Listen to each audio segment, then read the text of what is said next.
Hello and welcome to knowledge zone current affair discussion. आज 24 नवंबर के दिन हम डिस्कस करेंगे हिंदू और पीआईबी के इंपॉर्टेंट करंट अफेयर्स को। पहली न्यूज़ है चंडीगढ़ के बारे में। देखिए, हरियाणा के जो डिप्टी चीफ मिनिस्टर हैं उनका कहना है कि चंडीगढ़ क्योंकि एक यूनियन टेरिटरी है तो इसका अपना एक खुद का कैपिटल होना चाहिए। इसके अलावा जो बेंचेस हैं हाई कोर्ट के वो भी इनके अपने होने चाहिए। लेकिन पंजाब जो है उसने हमेशा खंडन किया है हरियाणा या क्लेम का जो भी वो चंडीगढ़ के ऊपर करता है। अब जान लेते हैं चंडीगढ़ के बारे में। चंडीगढ़ देखिए, ये इसको प्लान किया गया था इस तरह से कि वो जो लाहौर है उसको रिप्लेस करे, जो कि उस समय पंजाब की कैपिटल रही थी जब हमारे देश का पार्टीशन नहीं हुआ था उस समय।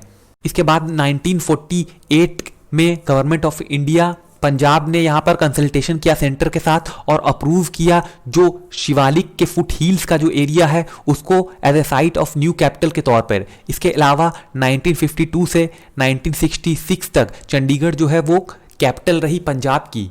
इसके बाद 1966 में जब पंजाब का रीऑर्गेनाइजेशन किया गया तो इसके बाद सिटी को एज्यूम किया गया जहाँ पर उसकी यूनिक डिस्टिंक्शन की गई इस तौर पे कि पंजाब और हरियाणा दोनों ही इसके कैपिटल थे। इसके बाद चंडीगढ़ को यहाँ पर एज ए यूनियन टेरिटरी भी डिक्लेयर किया गया जो कि डायरेक्ट कंट्रोल में थी सेंटर के। तो जो भी प्रॉपर्टीज थी चंडीगढ़ के अंदर उसको डिवाइड किया गया 60:40 के रेशियो में, जो कि पंजाब के फेवर में रहा। तो उस समय के जो प्राइम मिनिस्टर थी इंदिरा गांधी, उन्होंने अनाउंस किया कि हरियाणा जो है उसकी खुद की एक कैपिटल होगी और चंडीगढ़ जो है वो पंजाब के हिस्से में जाएगा। अगेन फिर 1985 में राजीव लोंगोवाल एकॉर्ड के हिसाब से चंडीगढ़ को हैंड ओवर किया जाएगा पंजाब को ऑन 26 जनवरी 1986 को। लेकिन राजीव गांधी गवर्नमेंट के आने के बाद इस डिसीजन को लास्ट मिनट पर विथड्रॉ कर लिया गया। अगली न्यूज़ है सिटमेक्स के बारे में। देखिए, इंडियन नेवी शिप्स जिसमें कि इंडिजीनियसली बिल्ट ASW कॉर्वेटी कमोटा और मिसाइल कॉर्वेटी कारमुक ने पार्टिसिपेट किया सेकंड एडिशन जो हुई सिटमेक्स की उसके अंदर। तो यहाँ पर इंडिया सिंगापुर थाईलैंड के ट्राईलैटरल मेरीटाइम एक्सरसाइज सिमटेक्स 20 को परफॉर्म किया गया 21 से 22 नवंबर 2020 के दिन अंडमान सी में। अब जान लेते हैं सिमटेक्स के बारे में। देखिए, जो सिमटेक्स की फर्स्ट एडिशन थी उसको होस्ट किया गया इंडियन नेवी के द्वारा में, जिसको कंडक्ट किया गया था पोर्ट ब्लेयर में सितंबर 2019 में। तो ये जो सिटमेक्स सीरीज है एक्सरसाइज की उसको कंडक्ट किया गया ताकि जो म्यूचुअल इंटरऑपरेबिलिटी है उसको इन्हेंस किया जा सके। इसके अलावा जो बेस्ट प्रैक्टिस है उसको इम्बाइब किया जा सके। तो यहाँ पर रिपब्लिक ऑफ सिंगापुर नेवी और रॉयल थाई नेवी RTN ने पार्टिसिपेट किया। जो 2020 एडिशन थी इस एक्सरसाइज की उसको RSN के द्वारा होस्ट किया गया, यानी कि रिपब्लिक ऑफ सिंगापुर नेवी के द्वारा होस्ट किया गया। अगली न्यूज़ है लक्ष्मी विलास बैंक के बारे में। देखिए, RBI ने लक्ष्मी विलास बैंक के जो डिपॉजिट विड्रॉल है उस पर कैपिंग लगाई है। तो यहाँ पर RBI ने प्रपोज किया है कि वो लक्ष्मी विलास बैंक और DBS बैंक का अमलगमेशन करेगा, यानी इन दोनों को कंबाइन करने की भी यहाँ पर प्रपोजल दी गई है RBI के द्वारा। अब जान लेते हैं लक्ष्मी विलास बैंक के बारे में। देखिए, जो फाइनेंशियल पोजीशन जो है लक्ष्मी विलास बैंक की वो काफ़ी शार्पली डिटोरिएट की है। अगर 2 से 3 सालों के बाद की जाए तो यहाँ पर जो बैंक है उसने यहाँ पर लास्ट 3 ईयर्स के अंदर काफ़ी लॉसेस देखे हैं। इसके अलावा जो बैड लोन्स की जो संख्या है उसमें भी काफ़ी शार्प राइज देखने को मिला है, जिसकी वजह से क्या हुआ है कि यहाँ पर जो प्रॉफिट जो बनाती थी कंपनी और जो कैपिटल इन्वेस्टमेंट की गई थी लक्ष्मी विलास बैंक के द्वारा वो काफ़ी बुरी तरह से प्रभावित हुआ है। तो यहाँ पर जो डिपॉजिटर थे लक्ष्मी विलास बैंक के वो अब क्या होगा कि वो DBS बैंक के कस्टमर होंगे।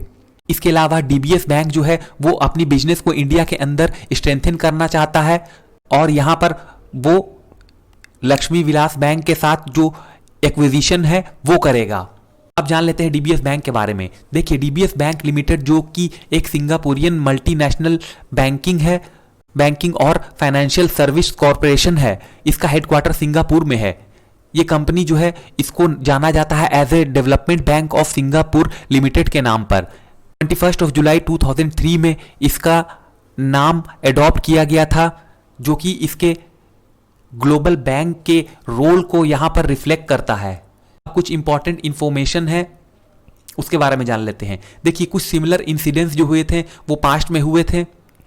जैसे कि आपको याद होगा जो पंजाब महाराष्ट्र बैंक यानी पीएमसी बैंक का जो एपिसोड हुआ था लास्ट सितंबर में, उसमें यहाँ पर आरबीआई ने कुछ डायरेक्शंस दिए थे, जिसमें यहाँ पर जो डिपॉजिट के विथड्रॉल में कैपिंग कर दी गई थी आरबीआई के द्वारा। तो यहाँ पर ऑलमोस्ट 2 वीक का रिस्ट्रिक्शन लगाया गया था। अगर कोई भी पर्सन वहाँ से अपने डिपॉजिट को विड्रॉल करना चाहता है तो वहाँ पर वो उसको परफॉर्म नहीं कर पा रहा था ड्यू टू आरबीआई रिस्ट्रिक्शन।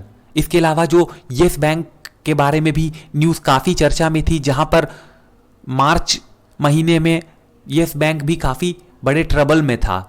तो इस तरह की चीज़ों से जो कस्टमर हैं वो काफ़ी ज़्यादा परेशान रहे हैं। अगली न्यूज़ है गुपकार अलायंस के बारे में।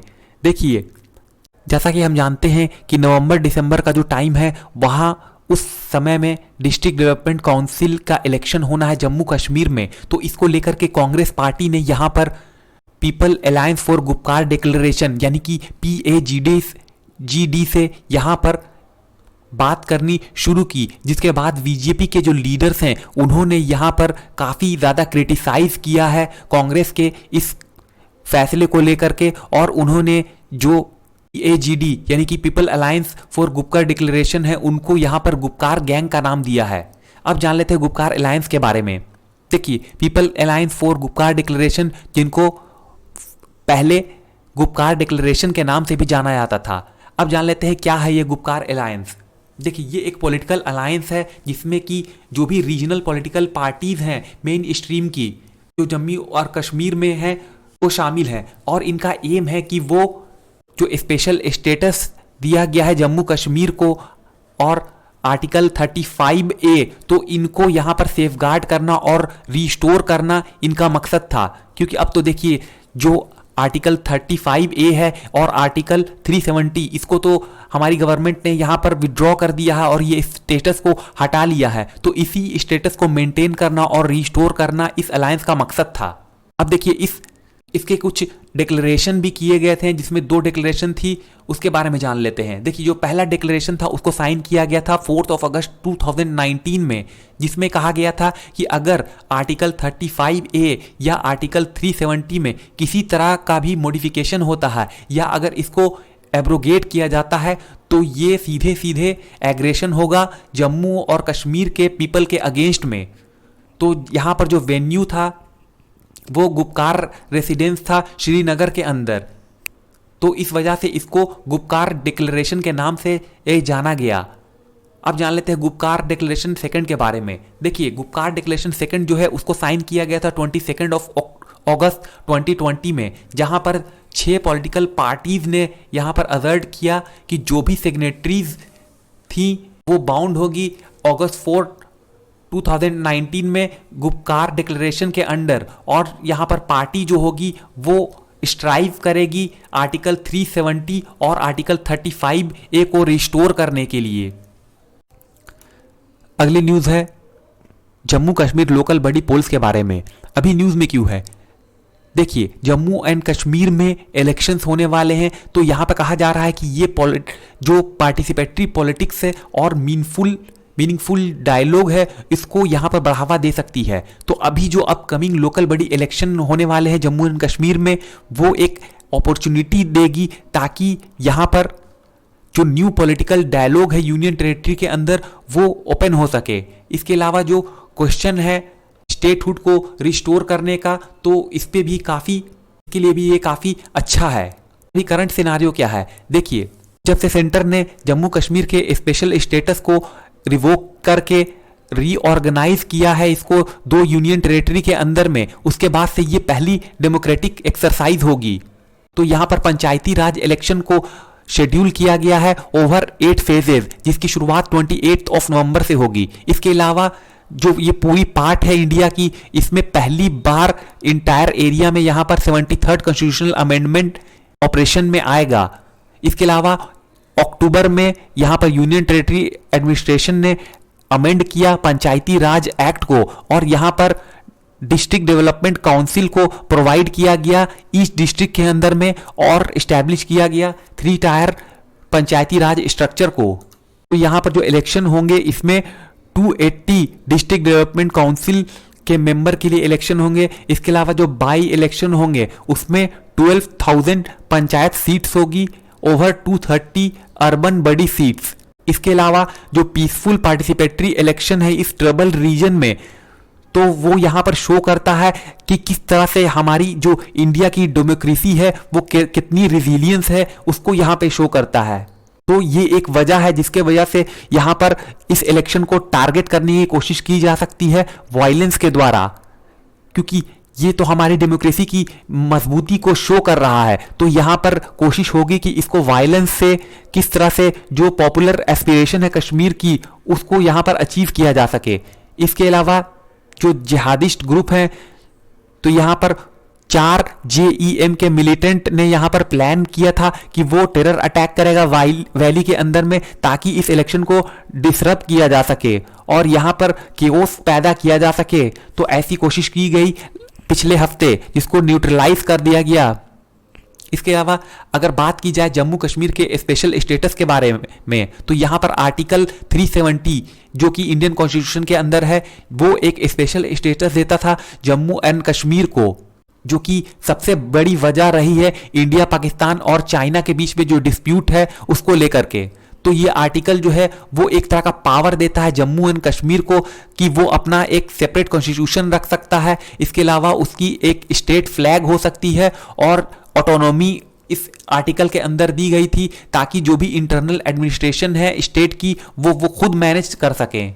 जान लेते हैं 73rd कॉन्स्टिट्यूशनल अमेंडमेंट के बारे में। देखिए 73rd कॉन्स्टिट्यूशनल अमेंडमेंट जो है वो इन्विसाज करता है ग्राम सभा को as a foundation of the Panchayati Raj system, ताकि यहां पर जो पावर है उसका यूज किया जा सके बाय स्टेट लेजिस्लेचर। इसके अलावा जो कॉन्स्टिट्यूशनल एक्ट है 73rd अमेंडमेंट एक्ट है, उसके पार्ट 9 को 1992 में यहां पर एक न्यू पार्ट को ऐड किया गया, जो कि कंसिस्ट करता था 16 आर्टिकल को। इसके अलावा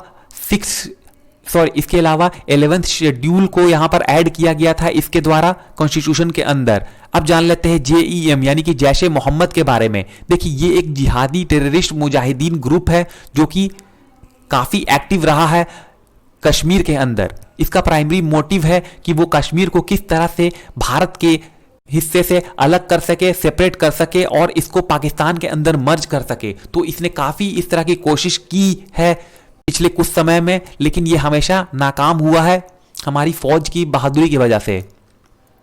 तो इस ग्रुप ने काफी जम्मू एंड कश्मीर की जो सिक्योरिटी है इस इंटायर रीजन की, इसको काफी डिसरप्ट किया है और जो वैली है उसके अंदर पीस को हमेशा ये डीस्टेबलाइज करने का काम करता रहा है।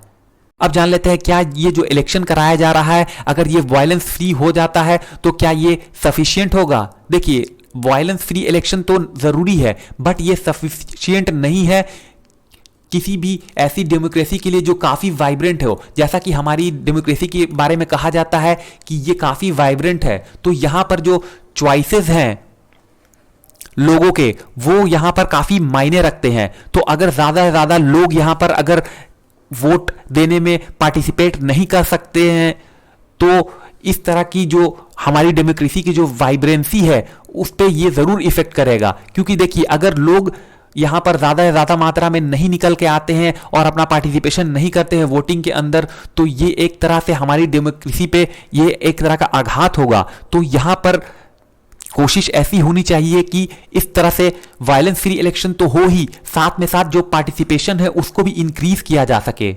और यहां पर गवर्नमेंट की रोल यहां पर काफी बड़ी होगी, क्योंकि अगर गवर्नमेंट लोगों के अंदर वो विश्वास पैदा करती है और वोटर को इनकरेज करती है कि वो वोटिंग में पार्टिसिपेशन करें, तो फिर ये देखिए जो ये वायलेंस है उस पर भी ये एक करारा जवाब होगा। तो ये थी आज की सारी news. Thank you very much for discussion.